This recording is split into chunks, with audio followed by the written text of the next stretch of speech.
Hey everyone, and welcome to our channel. Today we're diving into the real history behind Thanksgiving, a holiday often shrouded in myth and misconception. We've all got those images in our heads, right? Pilgrims in those funny hats, sitting down with Native Americans, sharing a bountiful feast of turkey and pumpkin pie. But how much of that is actually true? As we'll soon see, the real story of Thanksgiving is a lot more complicated than the picture-perfect version we often see. So buckle up, because we're about to debunk some common Thanksgiving myths and uncover the fascinating and sometimes uncomfortable truth about what really happened in 1621.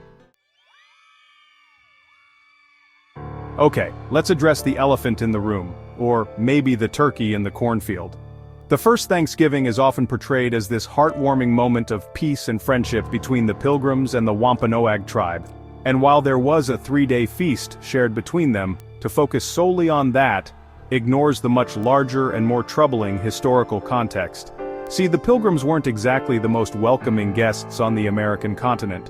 They arrived in what they saw as an unclaimed wilderness, but which was, of course, already inhabited by various Native American tribes, each with their own rich cultures and histories. The Wampanoag in particular had lived in the region for centuries, but diseases brought over by Europeans had recently devastated their population. This left them vulnerable, and they saw an alliance with the Pilgrims as a way to protect themselves from rival tribes. The Pilgrims, for their part, desperately needed help to survive in this new land. They were struggling to find food and build shelter, and the Wampanoag taught them how to cultivate the land, fish, and navigate the unfamiliar environment. So while the 1621 gathering did involve a shared meal, it wasn't necessarily a sign of lasting peace and harmony. It was a moment born out of complex political and social circumstances, a strategic alliance forged between two groups with very different worldviews and goals. To portray it as simply a friendly get-together is to gloss over the power imbalances, the cultural misunderstandings, and the conflicts that would ultimately define the relationship between the colonists and Native Americans. Remember, the arrival of the Pilgrims marked the beginning of a long and painful history of colonization, displacement, and violence against Native Americans. And that, my friends, is a truth we can't afford to forget, especially during a holiday meant to celebrate gratitude and togetherness. Now let's talk turkey, or rather, the lack thereof. Contrary to popular belief, there's no evidence that turkey was the main dish at the first Thanksgiving. In fact, it's not even certain that it was on the menu at all. We know from primary accounts that the feast included deer, which the Wampanoag provided, and wildfowl, which likely meant ducks or geese, not turkey. There might have been some wild turkey around, but it wouldn't have been the centerpiece of the meal we imagine today. So, how did this whole turkey thing start? Well, it seems that turkey became a popular Thanksgiving dish much later in the 19th century. It was during this time that the holiday became more widely celebrated across the United States, and turkey, being a large, readily available bird, became the go-to choice for a festive meal. But the myth of the turkey as the original Thanksgiving dish persists, perhaps because it fits nicely into our romanticized image of that first harvest celebration. It's a good reminder that even our most cherished historical narratives are often shaped and reshaped over time, influenced by cultural trends, social values, and, yes, even marketing. Alright, let's tackle another big one. The idea that Thanksgiving has been celebrated annually since 1621. Spoiler alert, it hasn't. While the Pilgrims and the Wampanoag did have their shared harvest feast, it wasn't a regular occurrence, let alone an official holiday. In fact, after that first Thanksgiving, several decades passed without any similar celebrations. It wasn't until the 17th century that days of Thanksgiving, often proclaimed by colonial governors after successful harvests or military victories, became more common. Even then, these days of Thanksgiving were sporadic, regional events, not the national holiday we know today.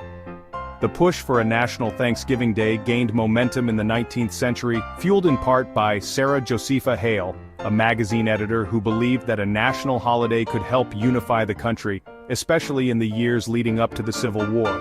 Finally, in 1863, amidst the turmoil of the Civil War, President Abraham Lincoln declared Thanksgiving a national holiday to be celebrated on the last Thursday in November. So while the origins of Thanksgiving can be traced back to that 1621 feast, the holiday as we know it is a much later invention, shaped by political forces, social movements, and a desire for national unity.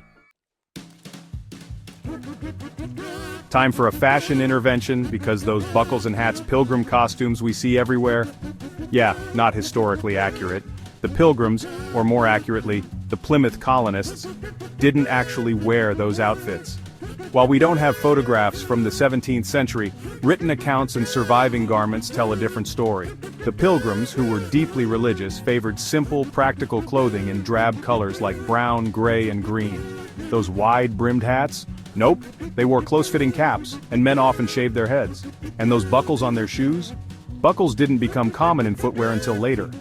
So where did this whole pilgrim fashion myth come from? It seems to have developed in the 19th century, as Thanksgiving became more popular and people wanted to create a distinct visual identity for the Pilgrims.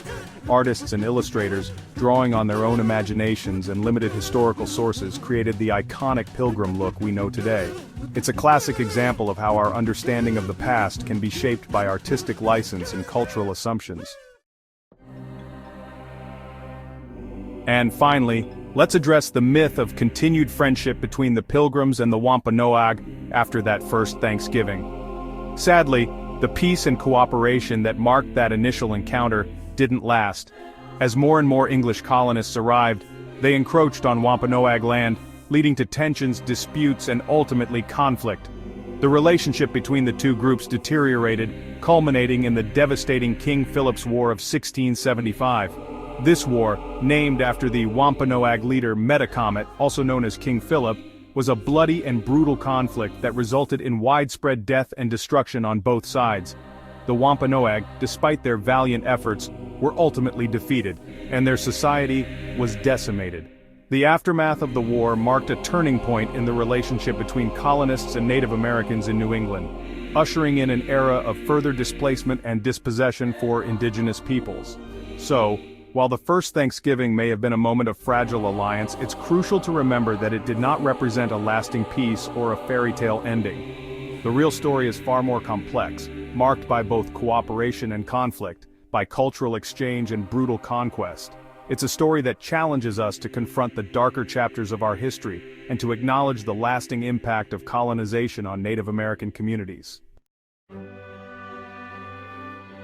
So, as we gather with friends and family this Thanksgiving, let's remember that the holiday has a much more nuanced and complex history than we often realize. It's a history that includes both moments of unity and periods of profound conflict, a history that challenges us to confront uncomfortable truths, while also appreciating the spirit of gratitude and generosity that the holiday embodies. Thanks for watching. If you enjoyed this video, don't forget to like, comment, and subscribe for more historical insights. Happy Thanksgiving.